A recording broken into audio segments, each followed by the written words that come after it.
Hello everyone, I'm Neha, your happiness coach. Today on my show, on Meaningful Mondays with Neha, I have a very special guest with me. My childhood friend who started off his career by going to the London and beginning to work there. But after some time, he decided that no, his heart and his home is all the way down here in India. And he came back and then he started up with his restaurant chain and today is successfully running the same.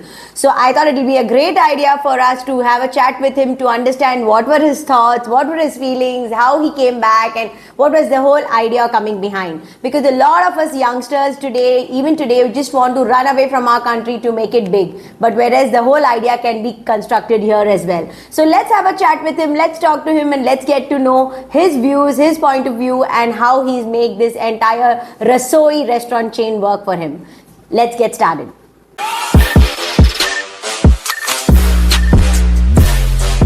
Hi Titu, welcome to my show. Thank you for accepting my invitation and being here. Thank you very much. Thank you for calling me. Okay Titu, so let's begin with you had gone to London to work and then tell me what gave you this idea suddenly that no, all of a sudden you want to come back to India and then get started with this restaurant business of yours. See, I was going back 15-20 years ago. I always wanted to go abroad. I was very crazy about going, but after I went there, I didn't find anything very fascinating and I never really liked every bit of it. Okay. I always felt that my country will be a lot better place to live. It's just that, the lifestyle is a different here, but nothing great. So I made up my mind maybe a year or two after I reached. But then still we were youngsters, we had to make a career of ourselves and earn money and save for the family and, so we forced ourselves. I forced myself to be there. And about 7.5 years when I could call it a day, my parents were growing old. And they also suggested one of them should come back here. My brother also had come to England. So I thought this is the right time. And if I don't make a decision now, then I'll be a slave of this country all my life. All right. So I said, now is now. And within 7 days, I finished a 7-year career and came back and I'm very happy. Okay. Oh, great. So tell me, Titu, when you came back, like you wanted to get into this restaurant business, was it like, you wanted to really get into this or was it more a business decision that, okay, it's a booming industry, so it's the right time to get into it. So you wanted to, get started with this? There's a little cameo story behind this. Back years when we used to look for a job over there in England, we were students also and we had to make a living, the fund for our fees and all that. Okay. So we got a job in a restaurant. Okay. And it was an Indian restaurant in the middle of London and there used to go for part-time work. Okay. Maybe we used to be paid very less, but as we entered, we used to get hot food to eat. Okay, so the bait was the food. Yes, it was. Yes, the food was a bait, and yes, and you go there, and after a long day's work, of course, Indian, Pakistani chefs were there. Very nice of them. Said, young fellows come from India, you'll be hungry. First to eat. Oh. And then the value of food we learnt over there. And then after eating, we start working there. And then I started loving the trade. I started as washing vessels in the kitchen. Oh my God. And then chopping vegetables. And then I was a commie waiter after that. And I went out to do waiter's job. But then I didn't enjoy being the waiter over there. I enjoy the kitchen work a lot. Oh. So whenever my chef gives me a chance to do something, and I would be more than happy to do it for him.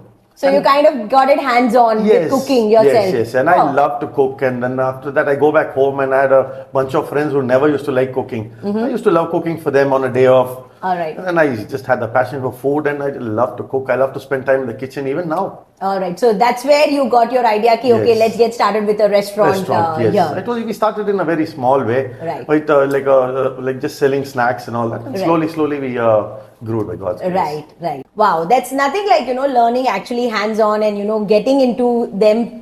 They generally say until you get into a business, get involved hands-on with it, you don't learn it. That's true. So that's amazing that you, learned it from scratch. Yeah. So tell me, what is like the most challenging part of this business, Titu? Like I understand, a lot of people, a lot of my friends who have, similar kind of business, they always tell me we are like round the clock, 24/7 working, we don't get to sleep and all that. Is that really true?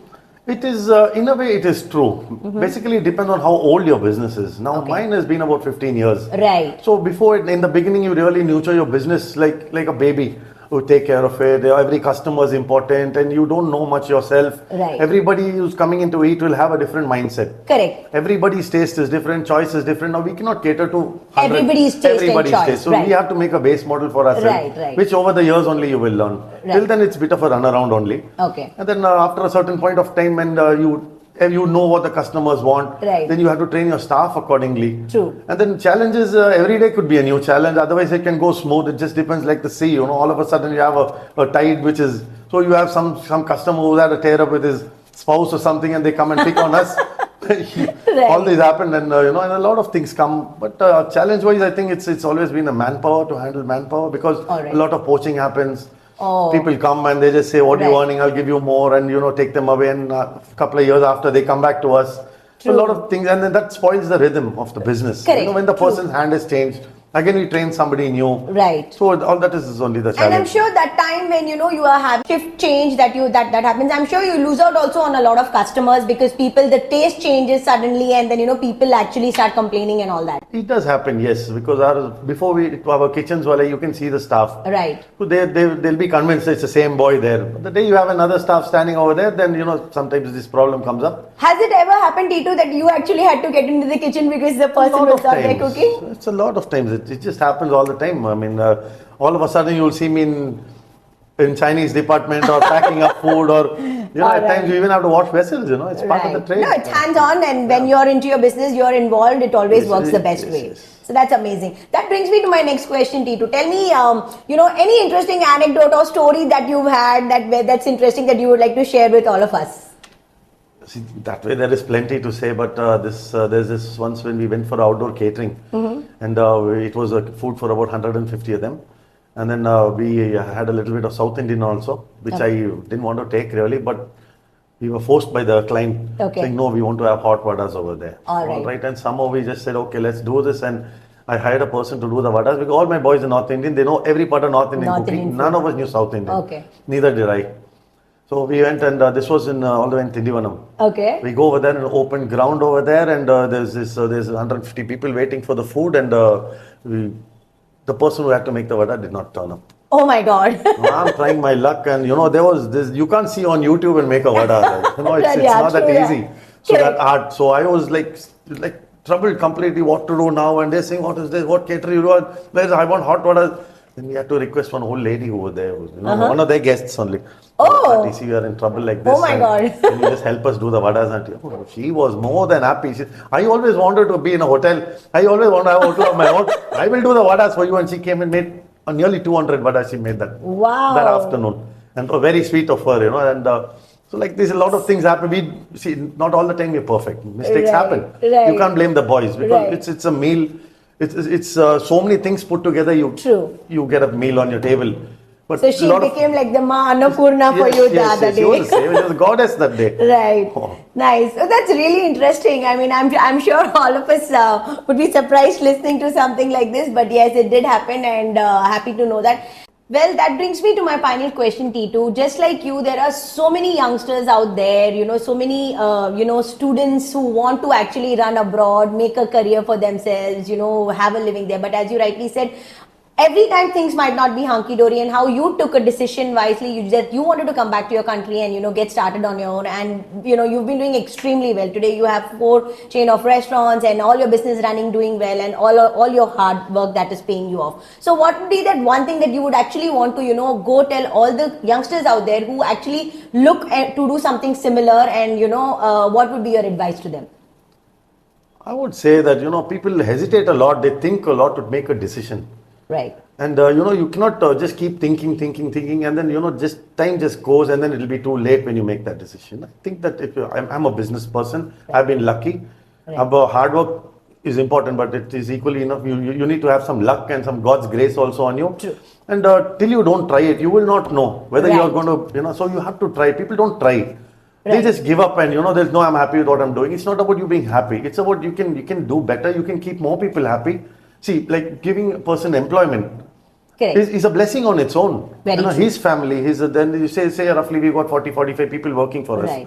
Whenever we pay them, and it gives a lot of happiness to us. We see they come as children, or they have children also. Somebody studying, we can give them the right advice because they listen to us. They consider us like a family member. Right. So we make sure they study, and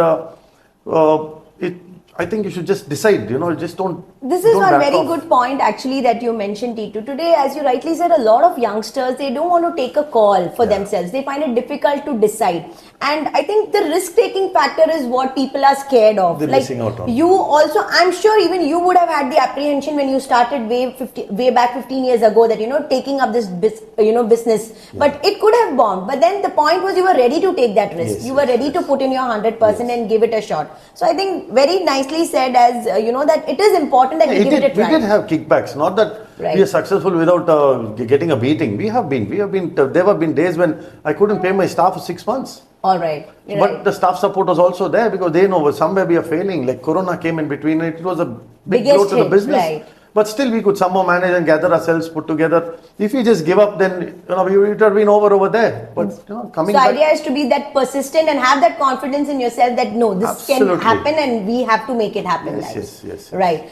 It was an amazing chat. I really enjoyed myself. Thank you so much, Titu, for sharing your experience and enlightening all of us with so many things that I'm sure people would be inspired by your story. Where giving up is definitely not an option. Definitely not. And we should give wings to our dreams. When we have something in mind, let's just go ahead and give it a shot. Absolutely. I'm sure all of you enjoyed, had a great perspective of his work, what was his thought process and how he has made the entire restaurant chain work wonders for him today. I'm sure it would have been really amazing for all of you listeners out there to get a perspective of a restaurateur. Do let me know how did you like it and what more you would want to see on Meaningful Mondays with Neha in the comment section. Until then, it's me Neha saying bye.